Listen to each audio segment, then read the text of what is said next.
प्यारे भाइयों, आशा करता हूँ सभी अच्छे होंगे मेरे भाई और अच्छे से मन लगाकर पढ़ाई कर रहे होंगे।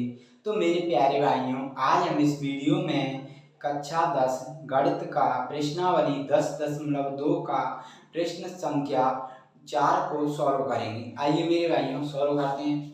तो पहले लिखो हल। प्रश्न नंबर 4 को हम सॉल्व करेंगे।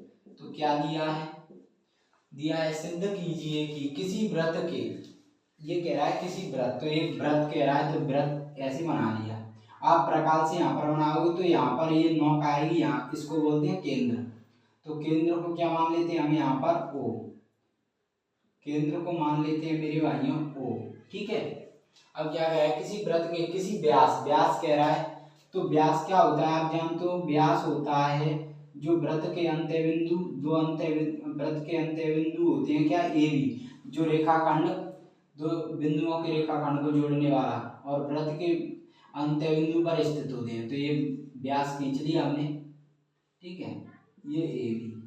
अब क्या कह रहा है किसी व्यास के सिरों पर खींची गई स्पर्श रेखा, व्यास के सिरों पर स्पर्श रेखा खींची गई है। तो यहाँ से खींच लो बिंदु ए पर, ए से खींच लो स्पर्श रेखा, बिंदु ए से एक बिंदु से एक खींची जा सकती है। तो स्पर्श रेखा इसको मान लो मेरे भाइयों क्या, इसको मान लो P और इसको मान लो Q, इस रेखा को। अब इस पर खींच दो समांतर, तो इस प्रकार खींच देते हैं सिरों पर। ठीक है, व्यास के। तो ये खींच दी, बिंदु B से खींची है ये, तो इसको मान लो PQRS, ये खींच दी। अब इतना समझ में आया सभी को, ये कह रहा था वो हमने की। अब लिख लो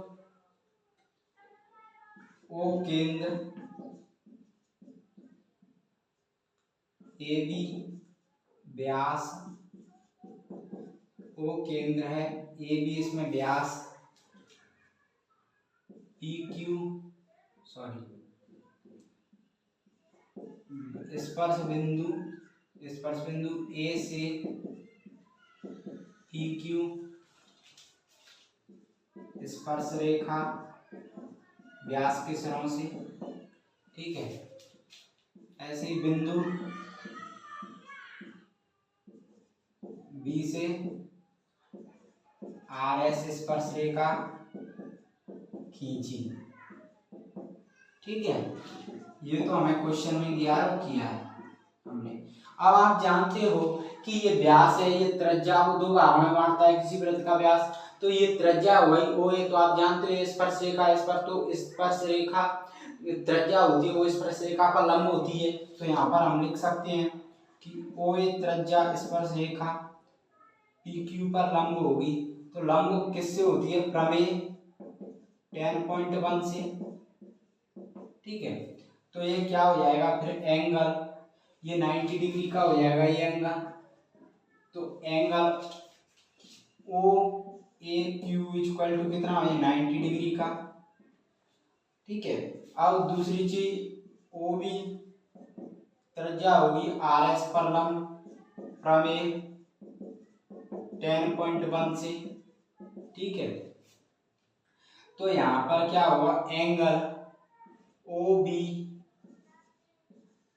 are, angle O B R equal to 90 degree का हो जाएगा। ठीक है, तो ये मेरे भाइयों एंगल ओ ए क्यू और एंगल ओ बी क्यू, ये क्या, ये ओ ए क्यू और ओ बी क्यू क्या है, क्या हो रहा है, ये बन रहा है मेरे भाइयों एकांतर कोण। तो एकांतर कोण क्या होते हैं, एक दूसरे के बराबर। तो ये क्या हो जाएंगे angle O A Q equal to angle O B R equal to 90 degree, क्योंकि ये दोनों एकांतर कोण बन रहा है। तो एकांतर कोण एक दूसरे बराबर होते हैं, तो ये बराबर हो गए।